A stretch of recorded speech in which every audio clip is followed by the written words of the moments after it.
नारायण राणे को सिंधुदुर्ग रत्नागिरी सीट से बीजेपी ने अपना प्रत्याशी घोषित किया है। महाराष्ट्र का जो कोंकण का इलाका है शिवसेना का एक गढ़ माना जाता है और शिवसेना यहां से टिकट चाहती थी, लेकिन इसका टिकट जो है बीजेपी के खाते में चला गया और केंद्रीय मंत्री नारायण राणे को सिंधुदुर्ग रत्नागिरी सीट से बीजेपी ने अपना प्रत्याशी घोषित किया।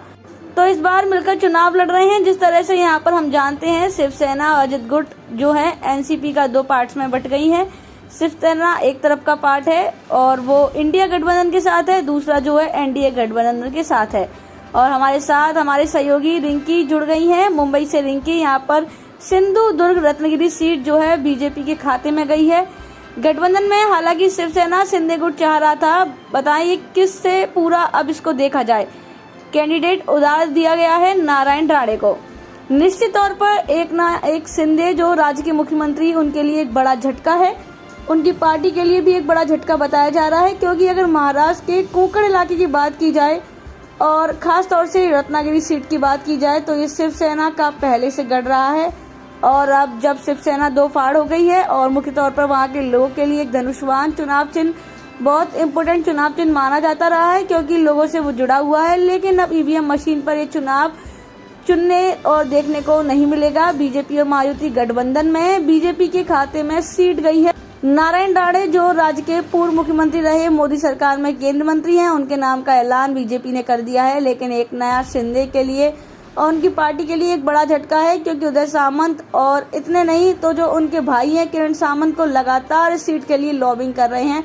प्रेशर जो है वो बनाया जा रहा था, लेकिन अभी साफ हो गया है कि सीट पर नारायण राणे बनाम विनायक राउत के बीच में मुकाबला होगा। जी बिल्कुल, जब पैसे की आप भी बता रहे हैं, कोकर जो या पूरा इलाका जहां से शिवसेना शिंदे गुट चाह रहा था उस सीट उसको मिले, लेकिन बीजेपी के खाते में गई है। तो यहां पर किस फैक्टर्स को ध्यान में रखते हुए निर्णय लिया गया है? आरजेडी के मुख्य तौर पर जो सर्वे पार्टी की तरफ से कराया गया था उससे साफ दिख रहा है कि नारायण राणे पॉपुलर इशू यहाँ पर जो भी ज्यादा नजर आ रही है वो इसलिए क्योंकि ये निर्णय जो है पार्टी ने लिया है। हालांकि शिवसेना का जो तर्क था वो था कि पिछले कई सालों से शिवसेना यहाँ पर चुनाव लड़ती रही और जो मतदाता है उनके बीच में चुनाव चिन्ह भी काफी पॉपुलर है, लिहाजा ये सीट उन्हें दी जाए। लेकिन जिन्हें दावेदारी जो उनकी तरफ से की जा रही थी वो किरण सावंत कहीं न कहीं नारायण राणे के मुकाबले थोड़े पिछड़ गए और इसकी वजह से ये सीट अब बीजेपी के खाते में चली गई है। अब थोड़ी देर पहले जो उदय सामंत और किरण सामंत जो शिंदे गुट की तरफ से यानी शिवसेना की तरफ से नेता है, उन्हीं की तरफ से इसका ऐलान भी किया गया और नारायण राणे यहाँ से बीजेपी के उम्मीदवार भी होंगे।